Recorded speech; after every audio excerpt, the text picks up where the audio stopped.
La déesse de la paix. La bien-aimée déesse de la paix représente la vertu divine de la paix pour cette planète. Après avoir demeuré sur des plans intérieurs durant des millions d'années, elle vint avec la déesse de la liberté délivrer un message aux membres de l'activité Ayam. Elle dit aux étudiants que les êtres ascensionnés de la planète Vénus ont aidé la Terre depuis 4,5 millions d'années. À l'appel des étudiants, elle l'enveloppera de la substance flamboyante dorée de paix.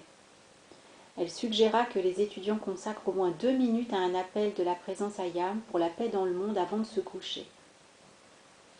La déesse de la vérité, Pallas Athéna. La bien-aimée Vesta fut la première déesse de vérité pour le système solaire qui comprenait la planète Terre. Sa responsabilité de représenter la vérité pour cette planète fut plus tard transférée à Pallas Athéna. Avant l'événement dénommé la chute de l'homme, le peuple de Lémurie voyait et recevait les conseils de la bien-aimée Pallas Athéna. À une époque ultérieure, Pallas Athéna fut la grande prêtresse du temple de la vérité en Atlantide. Les gens qui cherchaient la vérité et désiraient des éclaircissements dans l'éducation, la science, les activités gouvernementales ou quel que pût être leur service dans leur région, se rendaient à ce temple où ils absorbaient le rayonnement de la flamme de vérité. Le désir de connaître la vérité est un prérequis au progrès sur l'échelle du développement spirituel. Pendant l'époque atlante, le temple de la vérité était situé dans ce qui est aujourd'hui le Midwest des États-Unis. Les maîtres ont mentionné un ancien foyer à Denver, au Colorado. Dans les âges passés, Pallas Athéna supervisait les disciplines et la préparation nécessaire au développement des consciences réceptives de ces courants de vie qui devaient devenir les porte-paroles des hôtes ascensionnés, comme les vierges des oracles à Delphes et ailleurs. Dans la Grèce des premiers temps, à l'époque où les oracles de Delphes étaient si actifs, les toutes premières vierges vestales étaient entièrement dédiées à magnétiser la vérité pure. Elles obtenaient, répétaient et enregistraient la vérité des lèvres de la bien-aimée Vesta et de la bien-aimée Pallas Athéna sur ces archives qui demeurent encore de nos jours et qui ont été confiées à la fraternité de Crète. Cet ordre spirituel des vierges vestales perdurera environ 700 ans. À la fin de cette période, une vierge vestale qui ne pouvait pas vivre dans le vœu de pureté d'esprit et de corps fut admise dans le groupe. La contagion se propagea dans l'intégralité de cette entreprise et mena l'oracle de Delphes à la ruine. Cela détruisit la connexion et le contact entre la bien-aimée Pallas Athéna et les peuples de la terre. Elle se retira et fut pratiquement oubliée par les masses. La déesse de la vérité, tout comme la déesse de pureté et la déesse de la justice, ne fait pas particulièrement partie de ceux que l'humanité adore, car d'une manière générale, les gens n'apprécient pas le tranchant effilé de la vérité. La bien-aimée Pallas Athéna informa les étudiants. Parmi tous ceux qui ont ascensionné et qui ont aimé la terre, je pense avoir été celle qui a eu la plus mauvaise image. Pour cette raison, la déesse de la vérité est restée dans une large mesure, dans le cœur du silence, et l'expression de la vérité fut voilée dans les enseignements spirituels, éducatifs et d'inspiration variées qui sont advenus jusqu'à présent. Tous les messagers qui délivrent la vérité à l'humanité sont sous le rayonnement et sous la conduite de Pallas Athéna. À l'appel de l'étudiant, elle dispersera tout doute et toute peur. La bien-aimée Pallas Athéna et le maître Hilarion sont particulièrement intéressés à aider les aspirants dont les motivations sont impersonnelles et humbles à une plus grande réalisation de la vérité. Ils savent que dans cette réalisation, le Shéla désirera servir de manière impersonnelle l'intégralité de l'évolution, tout comme le font les membres de la fraternité. Pallas Athéna est membre du Conseil karmique et en fut la porte-parole émérite pour l'année 1957. Elle et le seigneur Mahachohan sont flammes jumelles. Pallas Athéna a une chevelure dorée. La note dominante de Pallas Athéna, tout comme celle du Mahachohan, sa flamme jumelle, est contenue dans la mélodie Homing de Teresa del Riego. C'est une mélodie qui fut composée il y a bien longtemps. Aussi est-il difficile d'en trouver une interprétation moderne.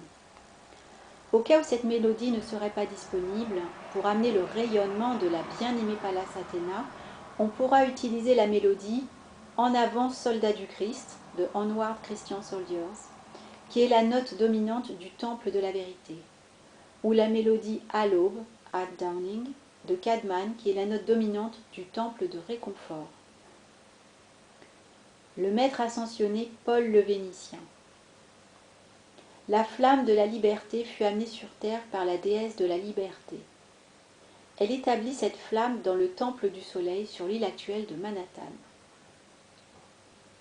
Avant que sombrât le continent Atlante qui comprenait des parties de l'Amérique du Nord, les gardiens de la flamme de la liberté amenèrent cette flamme dans le sud de la France. La flamme de la liberté y fut établie et entretenue après l'engloutissement de l'Atlantide. Plus tard, Paul le Vénitien se retira dans cette retraite et y obtint son ascension. La fraternité de la liberté magnétisa la flamme de la liberté pendant des siècles, la garda et l'amplifia en intensité et en puissance, afin d'agir dans le monde de l'apparence physique. Ainsi, l'amour pour cette qualité divine a été et sera soutenu dans le cœur des hommes pour les générations à venir. Le service de la fraternité de la liberté est de libérer et de développer les talents et les pouvoirs naturels des personnes et d'exprimer la beauté. Ce faisant, elle aide à établir l'esprit de liberté dans les cœurs de l'humanité, afin que la perfection du soi christique de chacun soit rendue manifeste. Le foyer de la flamme de la liberté est protégé et entretenu non seulement par le bien-aimé Paul le Vénitien et les bien-aimés frères et sœurs de cette retraite, mais également par le grand être cosmique connu comme la déesse de la liberté. Les frères et sœurs de cette retraite sont vêtus en rose. Au château de la liberté, Paul est l'hôte des musiciens accomplis, des sculpteurs, des poètes, des écrivains et d'une manière générale de ceux qui ont du talent. Les moments et les services qu'ils ont développés les ont sortis de la masse et les ont marqués pour recevoir une assistance plus qu'ordinaire. Cependant, Paul est également intéressé dans le développement des talents latents de ces artistes et il accueille tous ceux qui œuvrent de manière constructive pour le bien de tous. La seule qualification nécessaire à un chela pour recevoir l'aide de Paul est la motivation sincère dans la personne de rendre un service impersonnel à l'humanité. Service rendu sans considération de rémunération ou d'éloge personnel. Paul le Vénitien sert sous l'autorité du Mahashohan qui est son supérieur. Par nature, le bien-aimé Paul est un pur perfectionniste, mais dans le même temps il est également très gentil et tolérant, d'une tendre grâce, acceptant les efforts les plus maladroits du dernier des hommes, dont le cœur désire contribuer à la manifestation du plan divin qui doit être exprimé. Pratiquement toutes les personnes qui reçoivent son aide se rendent à sa retraite dans leur corps éthérique pendant qu'ils dorment. Paul le Vénitien s'est incarné en tant que l'artiste Paulo Veronese, 1528-1588. Nombre de ses toiles ornent le temple de la liberté où il sert aujourd'hui. Voir le temple de la liberté dans l'ouvrage Les retraites des maîtres ascensionnés. On s'est référé à lui comme le maître du tact, de la diplomatie et de la beauté. Paul le Vénitien est le Shohan du troisième rayon et le lieutenant du seigneur Mahashohan. En tant que représentant du troisième rayon, le rayon rose, il exprime les qualités divines de la tolérance et de l'altruisme. L'utilisation de la flamme rose de gratitude est vraiment l'un des moyens les plus pragmatiques d'amener des résultats dans votre monde, particulièrement lorsqu'il semble y avoir un blocage de quelque nature entre les personnes. Tout répond à l'amour et à la paix de la flamme rose. Utilisez-la pour bénir tout ce que vous contactez, tout ce qui vous semble être un blocage de quelque sorte entre les personnes. Faites l'expérience de la flamme rose et faites-la flamboyer dans chacune de vos cellules et chacun des organes de votre corps physique. Visualisez cette activité tandis que vous la faites flamboyer dans votre cerveau et la structure de votre tête. Saturez-en vos sentiments et voyez comment cela devient un aimant qui amène les gens et les choses dans votre monde pour sa bénédiction. L'amour agit comme l'huile sur les eaux troubles, en harmonisant et en amenant la perfection là où l'imperfection semble se manifester. Faites appel aux grands êtres qui servent sur ce rayon pour qu'ils vous fassent bénéficier de leur amour en plus et observez la perfection que vous attirez en votre monde, car la flamme rose de l'adoration est sans parallèle.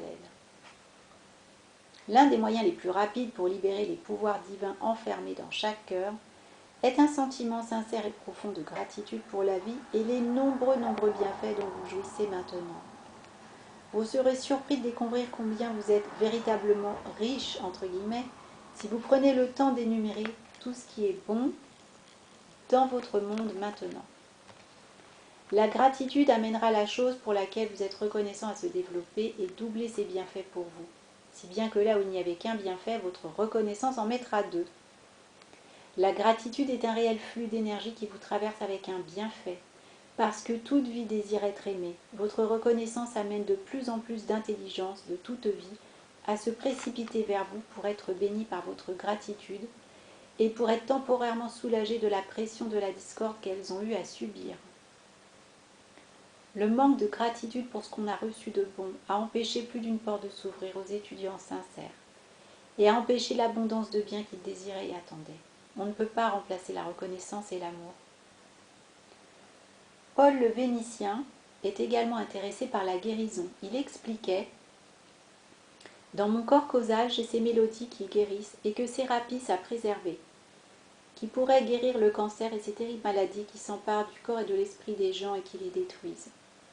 Mais dans le tumulte de la vie du monde occidental, il est difficile de maintenir suffisamment longtemps une aura non perturbée ou de se libérer suffisamment de la pression de l'écran mouvementé de Maya pour intégrer dans cette conscience suffisamment de cette harmonie afin qu'elle puisse être extériorisée.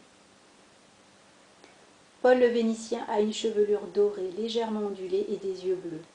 Sa note dominante est contenue dans la mélodie « Je vous aime vraiment » I love you truly. Les êtres cosmiques Peller et Virgo. Les bien-aimés êtres cosmiques Peller et Virgo sont des flammes jumelles. Il y a de nombreux âges, Peller offrit son moment concentré de force centripète pour créer la force de gravité pour cette Terre, l'attraction magnétique qui maintiendrait les surfaces terrestres aux endroits qui leur étaient assignés. Cette gravité dut être ajustée de temps à autre au cours des âges afin de s'adapter à l'action vibratoire des corps des gens et au poids de leur corps ainsi qu'à celui de la substance qu'ils avaient drainée autour d'eux pour continuer à soutenir et à étendre leur civilisation. Par conséquent, le bien-aimé Peller est la véritable puissance cohésive d'amour qui maintient la planète Terre à sa place dans le système solaire.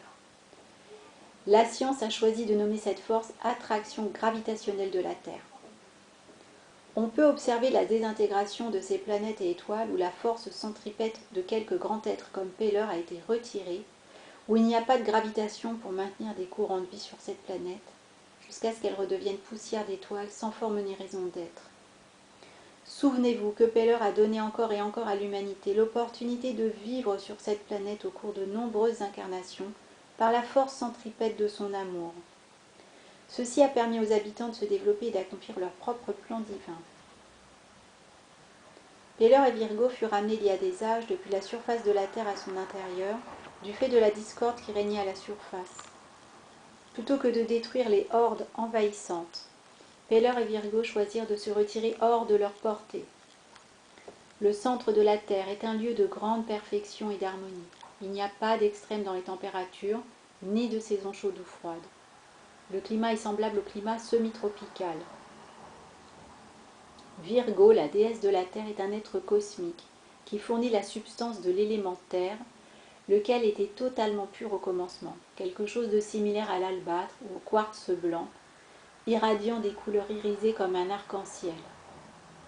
L'activité de la structure de la Terre est sous la direction de Virgo, tout comme le sont les gnomes, les êtres de l'élément Terre.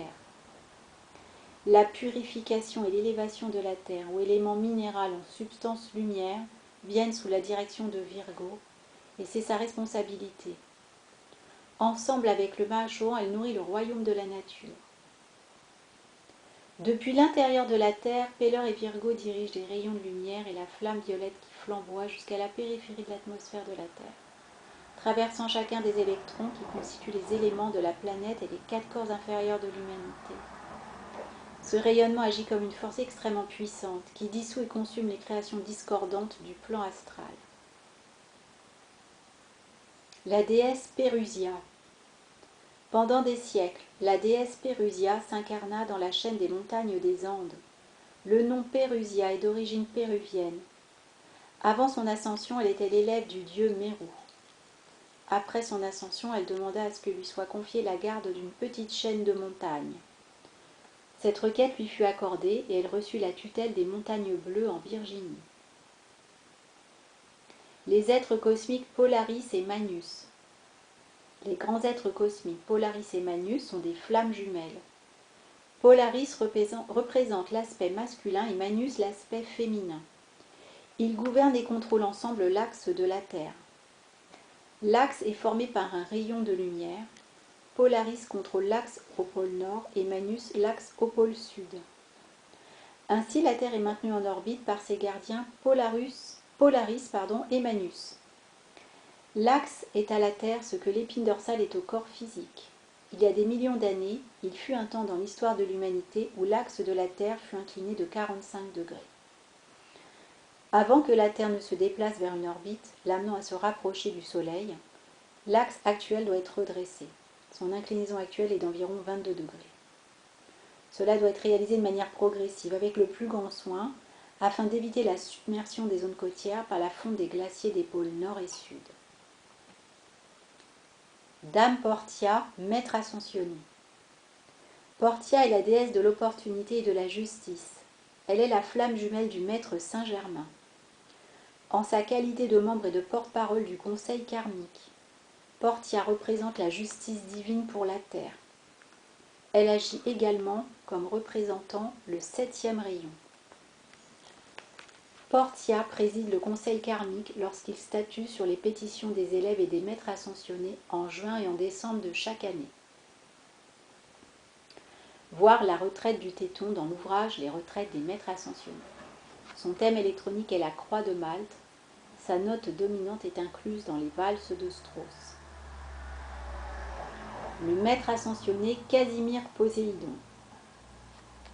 Le maître ascensionné Casimir Poséidon fut l'empereur d'une grande civilisation qui fleurissait le long du fleuve Amazone, il y a 14 000 à 12 000 ans.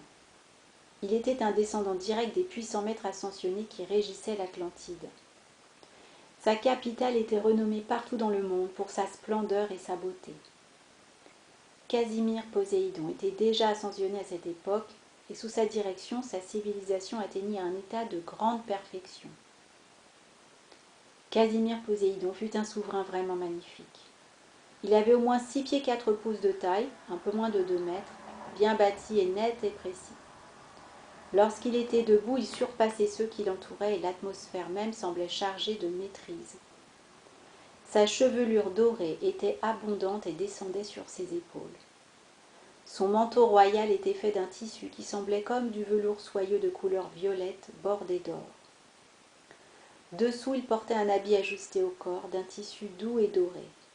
Sa couronne était un simple bandeau d'or avec un énorme diamant au centre.